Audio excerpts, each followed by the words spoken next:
Greetings, ladies and gents, and welcome to this narration of the web novel Humans Don't Make Good Familiars, taken from Reddit with the author's approval.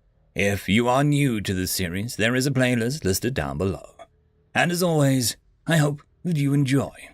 Chapter 2. I was right back where I'd been, at the shooting range holding the rented Glock 34. I pulled out the magazine and counted the bullets. I was one shy. I suppose I was expecting it all to have been a dream or a hallucination. But no, it was only one bullet shy. I thought to myself how lucky I was that all of the times that I could have been taken to fight that creature was when I had a gun in my hand. I almost laughed at the thought of it if I had been in the loo, but my smile quickly faded and was replaced with fear. What if I'd been in the loo? I said aloud. I had no way of knowing when or if they would summon me again. And what if they do summon me to fight another monster, but I'm unarmed? Sure, I'd learned plenty about hand-to-hand combat over the last few years, in response to my last abduction. But if I hadn't had a weapon this time, I had lost my enthusiasm and left the shooting range for the day. Arriving at home, a small flat, but home nonetheless, I walked into my room, past a stack of dirty clothes, and sat on my bed. I started going over what I definitely knew about them, and then tried coming up with theories to fill the gaps of what I didn't know. I laid flat on my back and began thinking aloud. They are small creatures resembling birds or fairies. They are intelligent, and they live in a world where they are not the top of the food chain. I thought for a moment about what else I had seen. They have magic, or some kind of science so advanced that its difference is inconsequential, except for their weapons, I said, remembering the handball-sized rock that they had launched at me the first time. When I'd shot that, thing, the little blue bird, one that summoned me, was amazed. I know that for sure. I then started to consider how I knew that. None of those creatures had ever spoken a single word to me. They seemed to be telepathic in some way, communicating their thoughts as desires and emotions rather than full, proper words. The first time they looked at me, they put in my head the desire to serve a master in some fashion, but never once did they actually speak directly to me. I mulled over all of this around my head for a solid hour before my stomach began to rumble, and I decided to cook something to eat. My kitchen, like my flat, was small and left much to be desired, but it fit my personality just fine. I liked things simple and understandable. I liked to analyze something down to the smallest part and know what makes it tick. I walked into my kitchen, pulled out the boiling pot, filled it with water, and put it on the stove.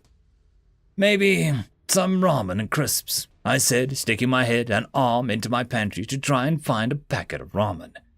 I found one at the very back of the cabinet. Gotcha, I said proudly, and turned around to go back to my stove. There was one problem. It wasn't there. In fact, neither was my flat, for that matter. I was standing in a field of bluish-green grass and burnt orange sky. Gold and pink clouds floated and danced in it like a graceful ballerina doing a show for the whole world to see. A small timid chirp came from behind me. I turned, and there, sat atop some kind of railing, was that tiny nymph.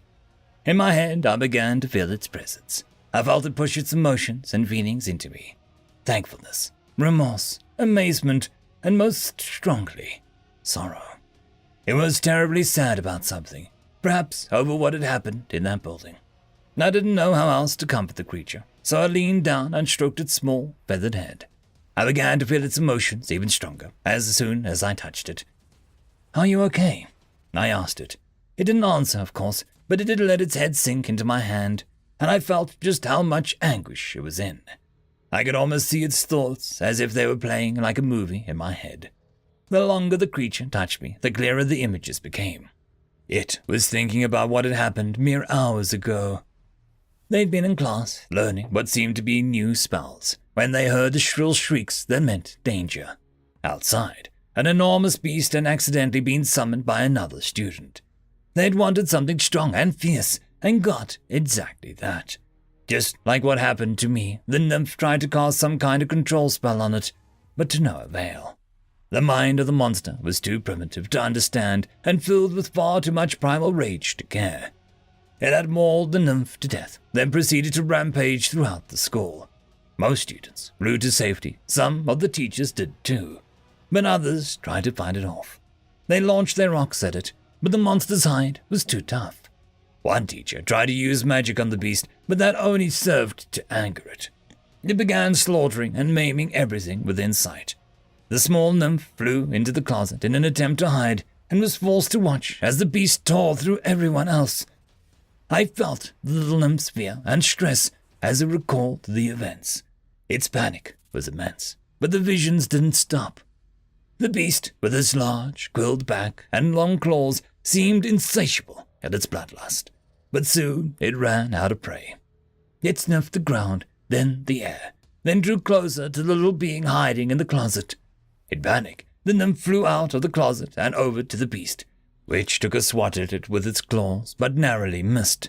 It flew into another room, where it gathered together ingredients and a small wooden planks filled with markings.